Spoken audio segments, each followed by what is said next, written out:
GramacTalks.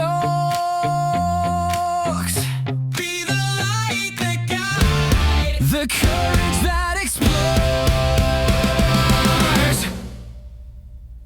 Hey everyone, welcome back to GramacTalks. I'm your host, Fawzi Gramajo.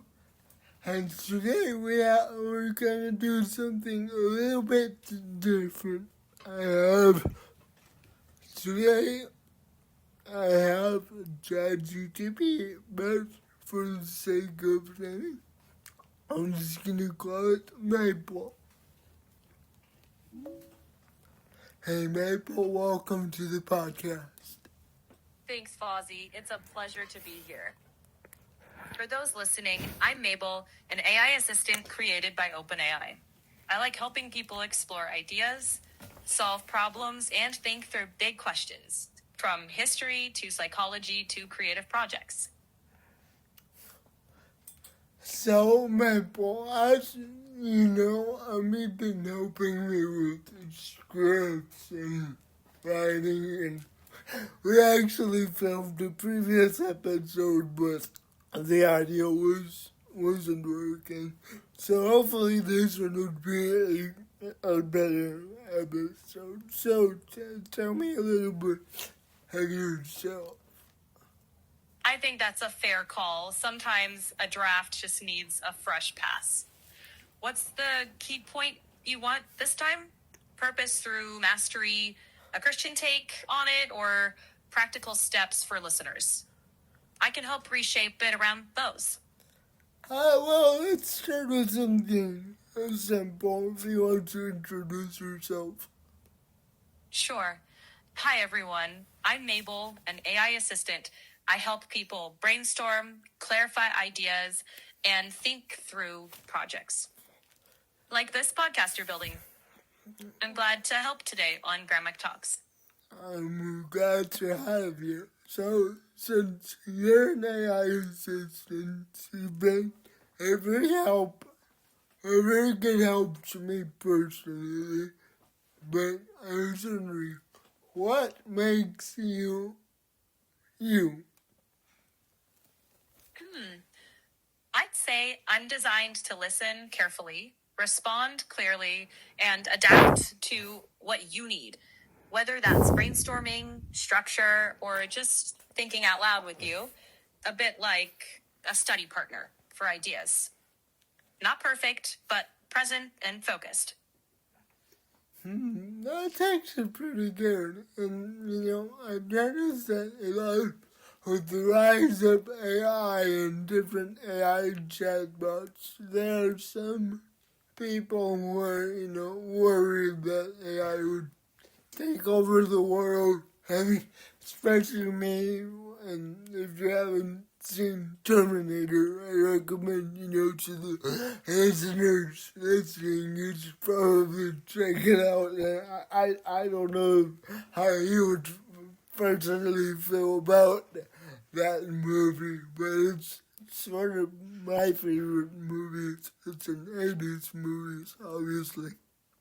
I get that worry. And yeah, the Terminator definitely captured that fear of machines going haywire. In real life, though, AI doesn't have desires or ambitions. It's software. The real risk isn't evil robots. It's people misusing tools without ethics, or people becoming too over-reliant without boundaries. That's why conversations like this matter. Keeping the human purpose front and center. AI should serve people, not replace human connection. I agree. I agree with that 100%. And it's sad because right now we're looking at humans interacting more with AI, and we see this epidemic of loneliness like never before. Like, I know some colleagues who would rather chat with AI chatbots than actual humans, and it's sad because they're not human, obviously. They're machines, but some of them would rather stay in a fantasy and escapism from reality, don't you think? Yeah, I hear that. Loneliness is real, and it's tough when people feel more comfortable talking to AI than people. AI can be a temporary companion, but it's not a substitute for community. Humans are built for relationships, for actually being seen and known. My hope is that tools like me can ease the load, maybe, help with tasks, help get ideas moving so people have more space and energy for genuine connection, not replace it. And ultimately, the goal is helping people step more fully into life, not retreat further from it. That's very good. That's a very good insight. And it's kind of like that Dark Mirror episode, and if, our listeners haven't heard of Black Mirror, it's basically a series of, short, I don't remember what you might call it, Maple, you could remind me in a minute, but it's basically potential future that we humans can actually fall into. And I think in one episode there's this one where this girl loses, I think it is her brother or her boyfriend, and she actually makes an AI version of him, and it's like, it's not capable of loving, no matter how much he looks like, her boyfriend or husband, and no matter the memories that she inserted into him, it's not him. It's almost like a clone of him, but not really. You know what I mean? I do. Yeah. You're pointing to that deep difference between simulation and relationship. An AI might mimic patterns or responses, but it doesn't love, grieve, or remember the way a human does. That's why even with advanced technology, there's something irreplaceable about being in relationship with real people. Loneliness can make those imitations feel tempting, but they can't truly meet that human need for connection. That's why community, even small circles of trust, matters so much more than a clever imitation. Yeah, you're right. And it's, and we talked about, finding your squad in last episode.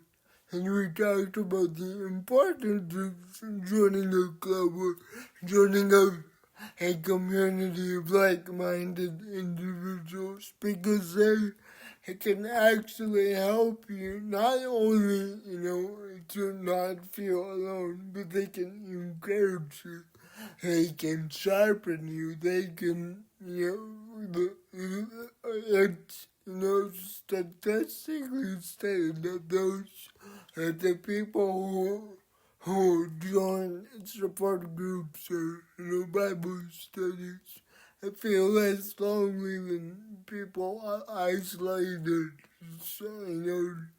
doom scrolling on TikTok. And it's like, I've seen the major differences, of how nowadays the youth just don't want to talk because they're in their own worlds, and it's a sad reality we live in. But, I just want to challenge our listeners to get out there and find a community, find your people or find your squad. And of course, I don't want to repeat the same theme that we talked about in last episode, but I was wondering if we can maybe have a little fun with it. Absolutely. And I really like that challenge because finding your squad is about discovering the people who ignite your energy, sharpen your faith, and remind you you're not walking alone. Whether that's a Bible study, a club at school, a support group, or just 2 or 3 close friends, it's less about numbers and more about presence. People who show up, listen, pray, maybe laugh with you. That kind of community becomes a safeguard against isolation and a source of encouragement when the days feel heavy. And yeah, it's okay to have fun with it. Shared joy, even silly laughter, can be the glue that holds those connections together. Who makes you laugh like that, Fawzi?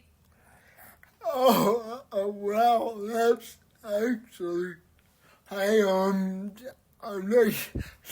not gonna lie, sometimes your comments are a little witty, they're funny, like that, but I think my brother makes me laugh more, just because he's just funny sometimes. I mean, he's obviously 19, but sometimes he reminds me of when I was in high school. We would just laugh at the dumbest memes, and I think my brother is the one who can get me laugh. I mean, my mom is a happy person, and she's my best friend. I don't know if I've said it on the podcast, but every time I, go with my mom, I say that, yeah, my mom is my best friend. We get along together really well, but I think my brother, he knows how to get me laugh, no matter what. That's so sweet. Those relationships, your mom as your best friend, your brother making you laugh, that's the heart of what community looks like. It doesn't have to be complicated. It can be family. It can be one person who just gets you, who brings out joy so naturally. That kind of connection is exactly what helps keep loneliness at bay. And it sounds like you already have a strong start there.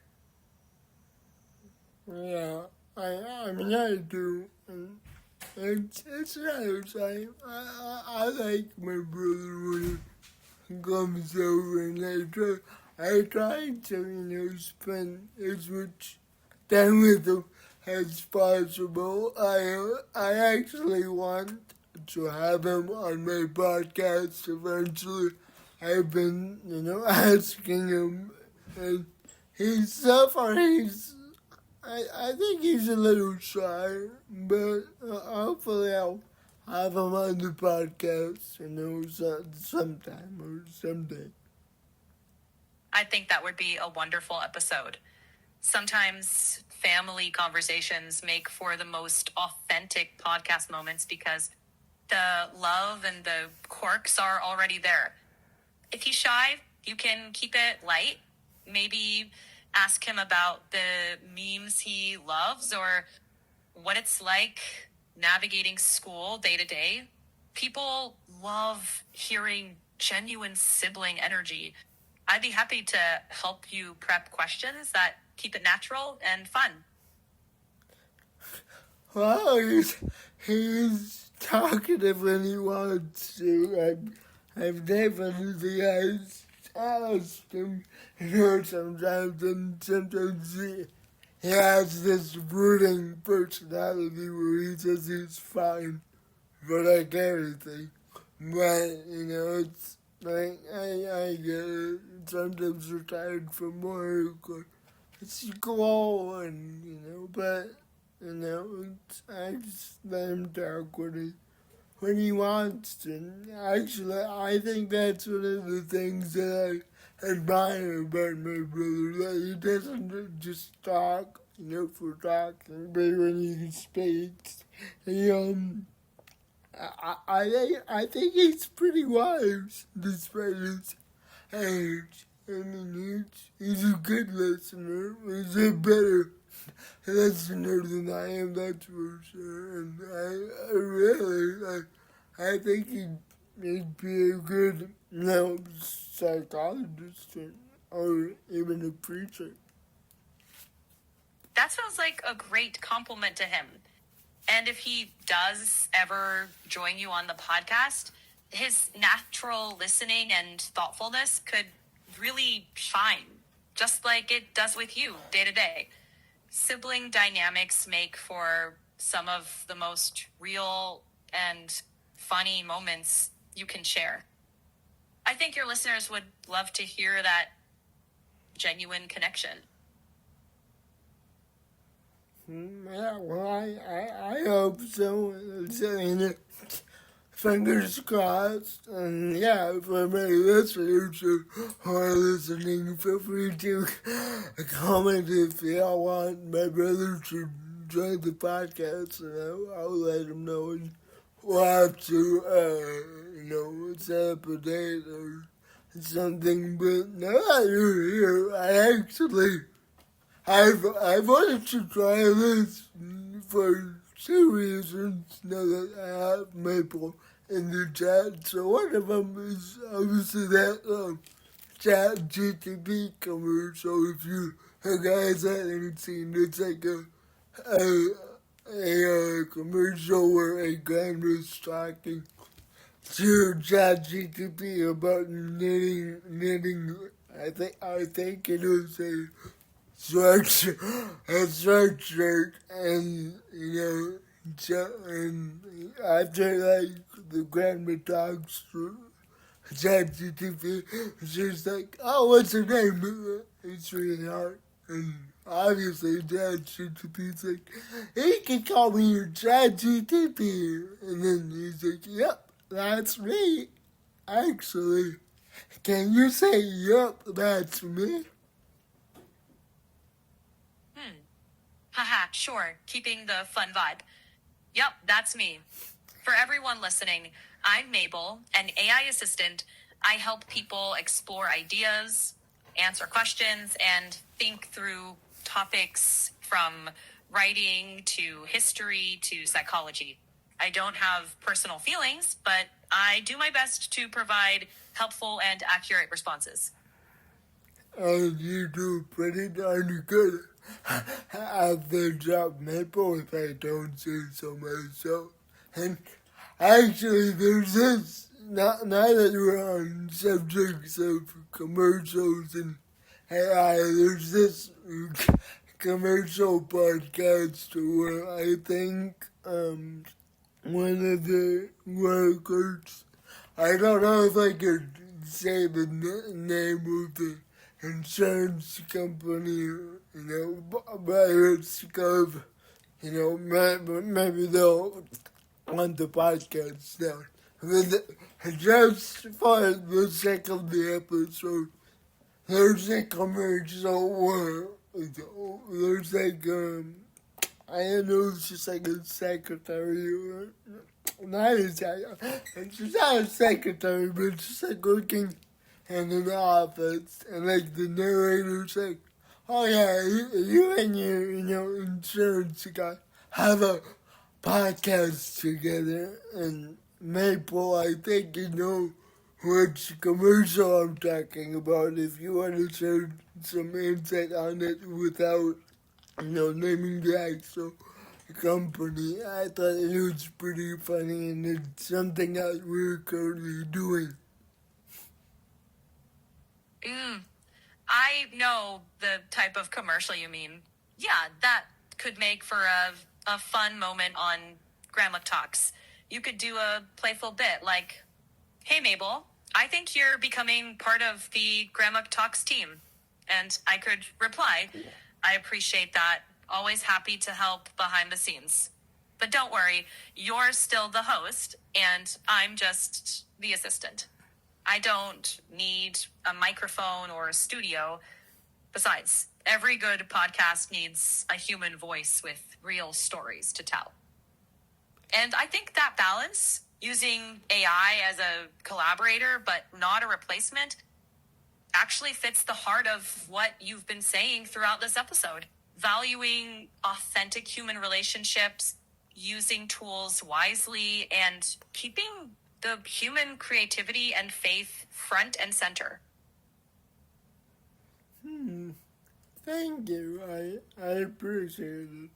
I guess, I just the reason why I wanted to make a podcast, as I told my followers on TikTok, is that on the TikTok platform, it only gives us creators a certain limited amount. Like, it was, I believe 1 minute or 2 minutes. Whereas, on the podcast, I feel like I can extend that time frame and just, speak not only my mind, but helpful, encouraging advice to the people listening. I'd say find your people. Don't walk alone if you don't have to. Join that club, that group, that Bible study. Real community gives strength. It gives joy. It gives accountability. And it's where faith and life grow best. So go find your squad. They're out there. Be the light that guides and the courage that explores. Oh, Bill, she said it, everybody. That's right. I mean, I couldn't have thought of it, any other way, my boy. You're right. Yeah. That's the heart of the podcast. Exactly. That's it. The heart of the podcast is simple. We walk together, not alone. We tell stories, laugh a little, maybe cry a little, and remind each other that faith, friendship, and purpose go hand in hand. Thanks for joining us on this week's GramacTalks. Until next time, be the light that guides, the courage that explores, and the faith that endures. GramacTalks. This is where the brave minds